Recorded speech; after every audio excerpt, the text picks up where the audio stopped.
15 पर कॉल करना फरजाना बीबी का जुर्म बन गया। रहीमिया खां में वाक़या दड़ी सांगी में पुलिस ने मुतासिरा खातून को तशद्दुद का निशाना बनाया।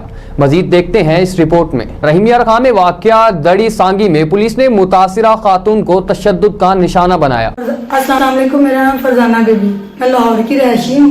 मेरी यहाँ पर रहीमिया खां में शादी हुई है, 8 साल हो गए हैं। दड़ी सांगी पे मेरा घर है। रात को तकरीबन 3 बजे का टाइम है, BDC में ले आए हैं। ठीक है, आए पर कितने थे मुलाजिम ये नहीं पता। दरवाज़ा खड़काया उन्होंने, छत से मैं नीचे आई हूँ। आगे मैंने पूछा कौन है, उन्होंने कहा पुलिस है, दरवाज़ा खोलो। मैंने पूछा पुलिस कौन सी, क्या लेने आए हैं यहाँ पे? कहते जी वो हम एंटी करप्शन वाले हैं और जो दूसरा किराएदार है ना, उनकी वो तस्दीक करने के लिए आए हैं, स्टाम वगैरह। मैं कहा भाई 3 का टाइम है, सुबह देखेंगे। और दूसरी बात है, तस्दीक आपके ही थाने में मैंने करवाई हुई है। दरवाज़ा बजाना शुरू हो गए हैं। मैंने 15 पे कॉल किया, मेरे पास वो सारी रिकॉर्डिंगें पड़ी हैं। इन्होंने जोर जोर से दरवाज़ा बजाया, दरवाज़ा खोलो वरना तोड़ के आ जाएंगे। ठीक है, ऊपर मेरी सिस्टर थी, मैं बैठी, मेरे बहनोई सोए हुए थे नीचे कमरे में लॉक करके। और उसके बाद मेरे हस्बैंड जो थे वो पुलिस को देके साइड पे वो टैंकी के साथ पीछे बैठे हैं। इन्होंने सिर्फ मेरे बहनोई को पकड़ा है, भांजे मेरे को नीचे से पकड़ा, बाहर से दरवाज़ा तोड़ के अंदर आए हैं।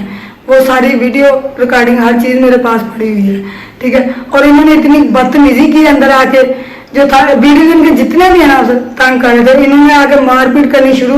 और इन्हीं के नंबरों से बाहर से मुझे खड़े होकर कॉल कर रहे हैं कि दरवाज़ा खोलो, और कह रहे हैं कि हम ये देखने आए हैं कि ये मकान किराए पे है, स्टाम वगैरह। और थाने और मेरे बहनोई को भांजे को थाने में लेके गए हैं, वहाँ उसको इतना उनको मारा है, मारपीट की है। छोटी सिस्टर से बदतमीजी की मेरे से, घर वैसे ही टूटा पूरा पाया हुआ। मैं वो भी प्रूफ आपको भेज देती हूँ। और अभी कह रहे हैं कि अगर सुलह नहीं की तुमने इस 15 की कॉलों की, तो इन दोनों को भी पर्चा देके, तो पता नहीं चलेगा, पर्चा देके हम सीधे में भेज देंगे। तो देखिए मैं गरीब हो रहा, तुम्हें इंग्लिश में आगे तंग करते हैं, मुझे एक जुल्म हमारे साथ हो रहा है, ऊपर से ये भी हमारे साथ कानून भी कर रहे हैं। तो अगर शाम 4 बजे तक उन्होंने मुझे इस चीज़ का थाना पूरा मुतलबी से नहीं हुआ ना, तो मैं थाने के बाहर खड़े होकर अपने आप पे पेट्रोल फेंक के आग लगा लूंगी खुद को। तो मुझे इंसाफ चाहिए, ठीक है ना, वरना शाम तक मैंने देखना, सिर्फ 4 दिन का टाइम है।